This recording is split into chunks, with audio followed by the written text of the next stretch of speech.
Selamat datang di channel Kisah Islamik. Di sini, kami selalu menghadirkan diskusi-diskusi menarik yang mengungkap berbagai perspektif.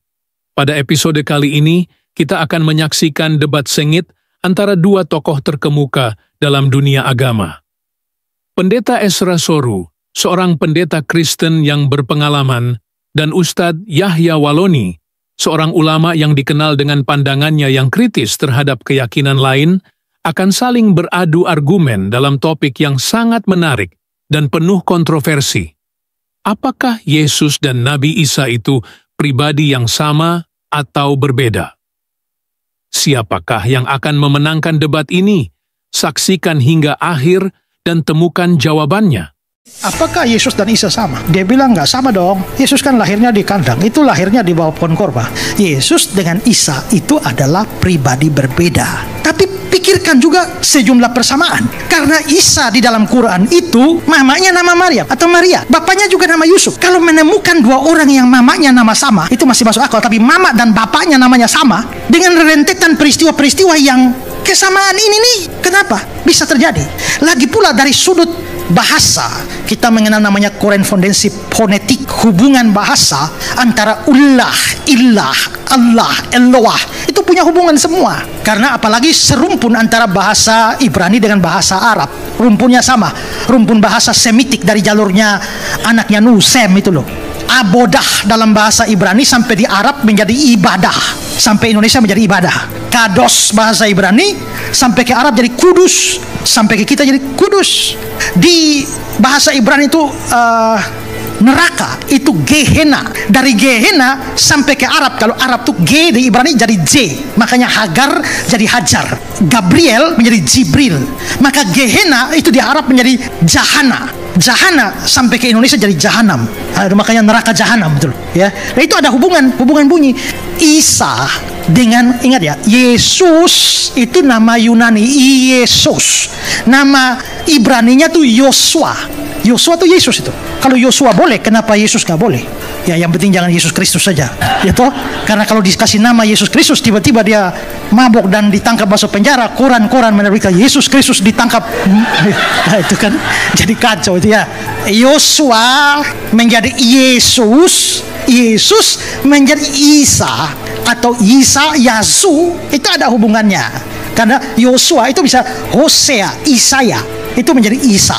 Sementara kata Al-Masih itu, Al itu kata sandang dalam bahasa Arab, Masih itu sama dengan bahasa Ibrani Masiah, yang dalam Yunani menjadi Mesias. Dalam Yunani itu Kristus. Sehingga Yosua Hamasiah, Ha itu kata sandang bahasa Ibrani, Yosua Hamasiah itu sama dengan Yesus Kristus, sama dengan Isa Al-Masih. Itu sama itu. Kesamaan bahasa dengan kesamaan teologis. Kalau secara bahasa sama, yang dimaksudkan sama, tapi secara teologis itu menjadi berbeda. Jadi yang dimaksudkan dengan Yesus dan Isa itu sama, yang digambarkan dalam kitab Injil dan kitab Quran itu kok beda. Yang ini bilang mati di salib, yang sana bilang nggak mati di salib, hanya diselamatkan saja, diserupakan saja. Kok beda? Yang ini lahir di sini di Bethlehem, itu lahir di bawah pohon korma. Kok beda? Kalau begitu, orang yang dimaksudkan sama, tapi deskripsinya berbeda.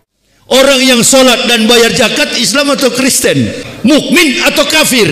Mukmin. Nah, kenapa selama ini asumsi seluruh Muslim di dunia, bahkan khususnya di Indonesia, Isa itu Kristen? Isa bukan Yesus, Yesus bukan Isa.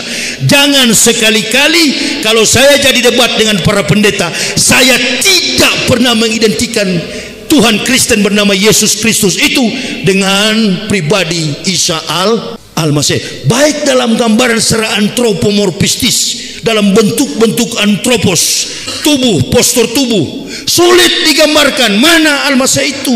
Jangankan Al-Masih, Nabi Musa alaihissalam, Nabi Muhammad yang 576 tahun sebelum Isa, susah digambarkan. Dari Mekah sampai ke ujung dunia, sampai ke masjid-masjid, ada nggak foto Nabi Muhammad di atas apa itu, onta?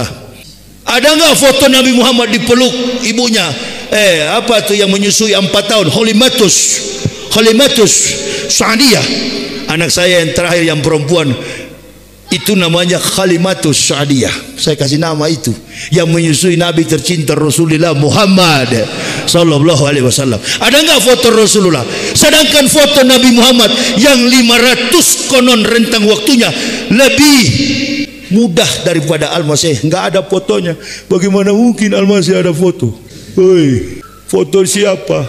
Qul ya ayyuhal kafirun la a'budu ma ta'budun wa la antum abiduna ma a'bud wa la ana abidu ma abatum wa la antum abiduna ma a'bud lakum dinukum waliyadin.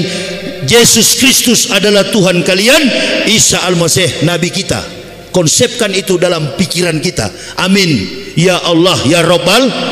Coba begitu. Jadi sudahlah, jangan berdebat kita. Isa Al-Masih Nabi kami, Yesus Kristus adalah Tuhan kamu. Jadi kalau berdebat kamu asumsikan Isa adalah Yesus, nggak bakal habis. Satu bukan ahli Kristen, satu juga bukan ahli Islam.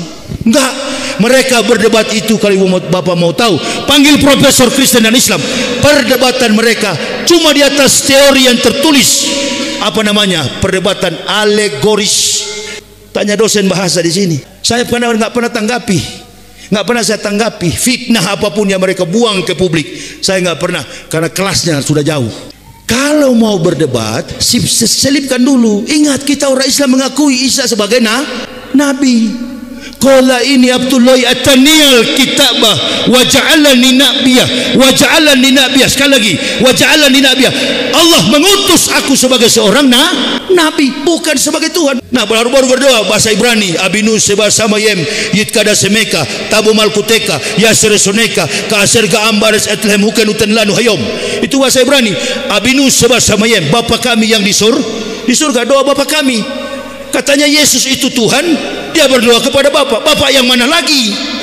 Makanya orang Yahudi Sema Israel Yahweh Eluhenu Yahweh Ehad Hikomantakim Dekolama Muhammadin.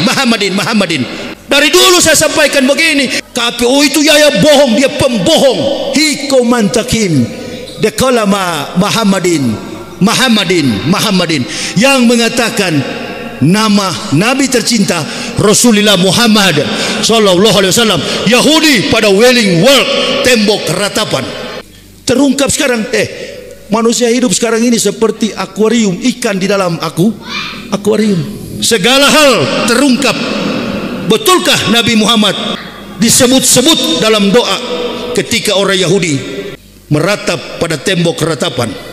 Adonai jismurkah mikolrah yesemor etnap setah mikolrah Adonai yismurkah kaufueka me'ata we'at olamin hikomantakim dekalama Muhammadin.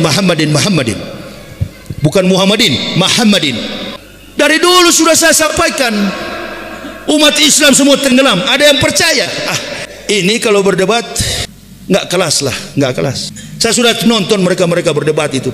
Ibu bapak yang habisin pulsa. Lebih baik ibu bapak buka Quran. Bagaimana caranya supaya saya bisa menghafal ayat-ayat suci kitab Kristen? Karena saya mau berdebat dengan orang Kristen. Kamu Kristen atau Islam? Saya orang Islam, Ustaz. Nama saya ini. Kamu jangan hafal ayat kafir itu. Kamu hafal ayat Quran. Enggak, Ustaz, saya mau mengislamkan mereka. Tak ada orang yang masuk Islam kecuali izin. Jangan dipaksa lah, ikra hafidin. Saya Islamkan orang ini sudah ribuan kiai, puluhan ribu di Indonesia ini. Bahkan ada satu kampung di Mentawai, Sumatera Barat, jengkel saya ceramah, satu kampung masuk Islam. Buka aja di YouTube. Karena jengkel sama Ustadz Yahya masuk Islam. Ini kalau orang Kristen dengar, ini kan tidak menantang. Yang di Medan paling bagus dengan di Manado. Sementara ceramah di masjid begini, gereja di samping sana. Memang enak sekali baku hantam begitu. Sampai saya bilang, itu kawan saya di sebelah sana, pendeta itu, kawan saya, itu kalau mati tempatnya neraka jahanam. Bukan benci ibu bapak, bukan cari muka, bukan cari muka. Sayang kepada mereka. Dokter yang baik ketika mendiagnosa sebuah penyakit dalam diri seorang pasien, dokter akan menggunakan dosis obat sesuai ukuran bagi pasien yang sakit. Tidak ada sakit pinggang lalu diberi obat sakit mah. Tidak ada sakit bisul diberi obat sakit kepala. Itu dokter tidak jujur, namanya malpraktik. Dokter yang jujur berani bicara kebenaran. Kulil haq walau kana muran. Enggak ada. Saya berjalan kemana-mana, di bandara, di pelabuhan, ini ustu bi rabbi wa rabbukum, doanya Musa.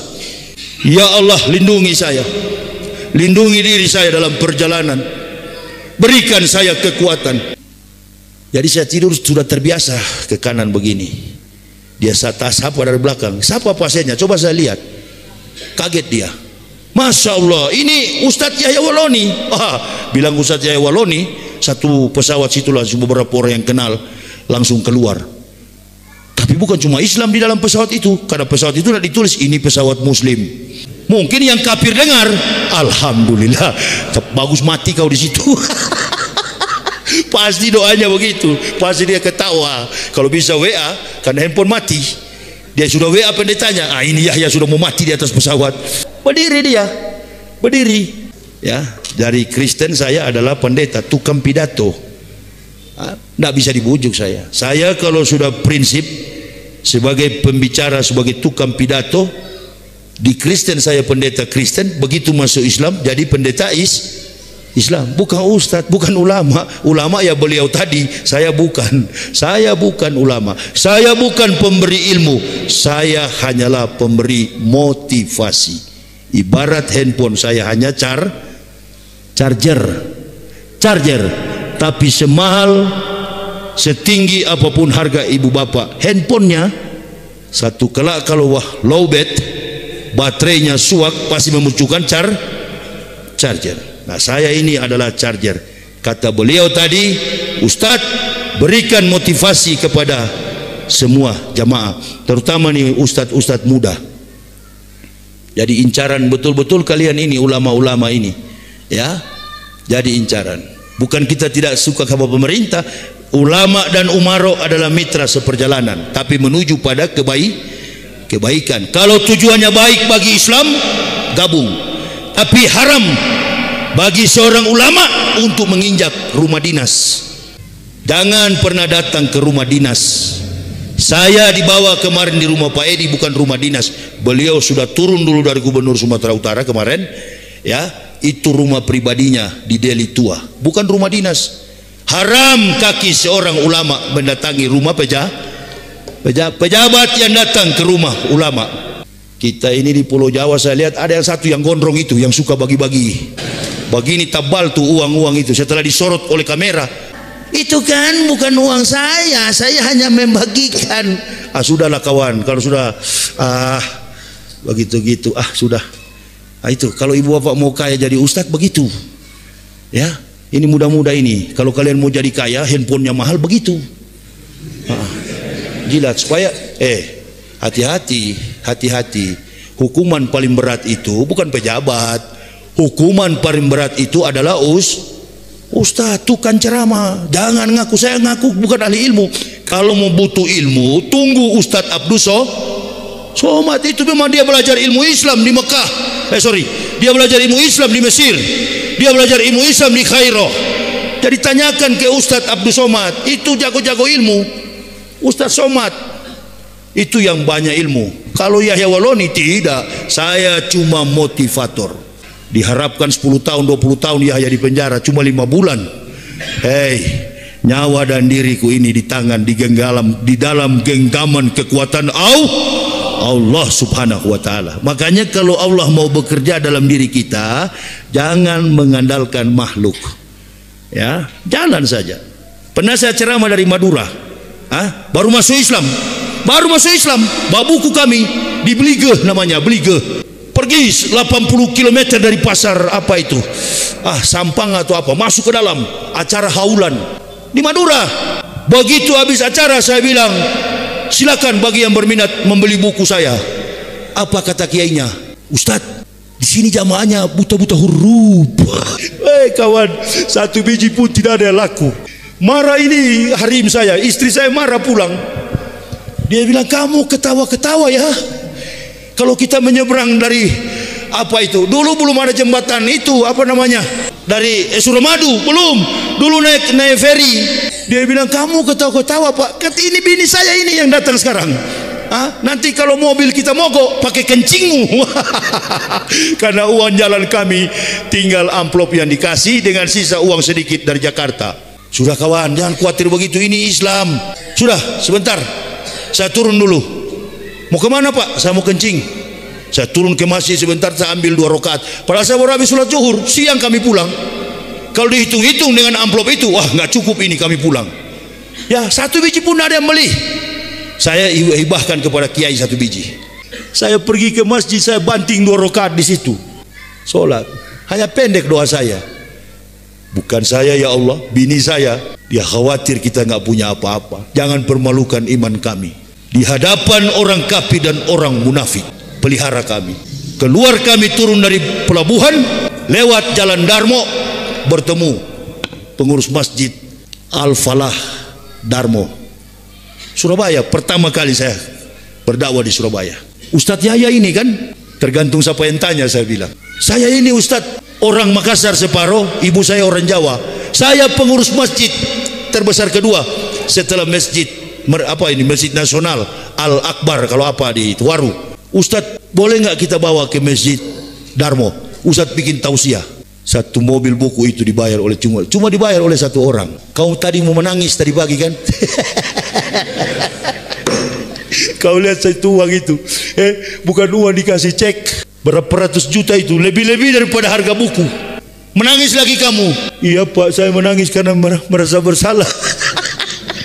Baru begitu kau sudah minta tolong sama Allah, pertolongan Allah. Tak usah takut, tak usah. Kalau kita benar, insya Allah ini ajaran Islam, ajaran yang benar, bukan dengan logika, bukan dengan perasaan. Ikhlaskan saja, Dia akan menolong kita di waktu yang tepat. Tapi jangan kita banyak duit baru kita bilang. Ada yang di YouTube itu, Facebook ya, Haji Dwi yang di Jakarta itu, Haji Dwi Sutanto. Ibu-ibu katanya kalau mau suka bayar hutang, pegang punya suami. Innalillahi. Pegang berapa kali? 99 kali Asmaul Husna. Dalam hatiku ini betul nggak ini? Betul juga katanya terjadi. Ibu bapak, kalau sudah menyalahi aturan kesucian dalam Islam, insya Allah kita berdoa sajalah, minta kepada Allah tanpa orang yang tahu, hanya kita dengan Allah. Jangan terlalu lama-lama orang datang bawa batu, ini batu bisa menjelma menjadi macam-macam yang merusak Islam itu dalam kehidupan musyrik. Saya kira ini yang bisa kami sampaikan. Nanti kita jumpa kembali. Perasaan saya juga tidak enak ini, kita akan sholat Isya berjamaah, tapi nanti kita lanjutkan pada kuliah subuh. Terima kasih sudah menyaksikan debat sengit antara Pendeta Ezra Soru dan Ustadz Yahya Waloni. Semoga diskusi kali ini memberikan pencerahan dan membuka perspektif baru tentang perbedaan dan persamaan antara Yesus dan Nabi Isa dalam pandangan Kristen dan Islam. Apakah Anda setuju dengan salah satu pihak? Atau mungkin Anda memiliki pandangan berbeda? Kami ingin mendengar pendapat Anda di kolom komentar di bawah. Jangan ragu untuk berbagi pemikiran Anda dengan kami. Jika Anda menikmati video ini, pastikan untuk memberikan like dan klik tombol subscribe dan aktifkan lonceng notifikasi agar tidak ketinggalan diskusi menarik lainnya. Terus ikuti Kisah Islamik untuk konten-konten inspiratif, dan sampai jumpa di video berikutnya.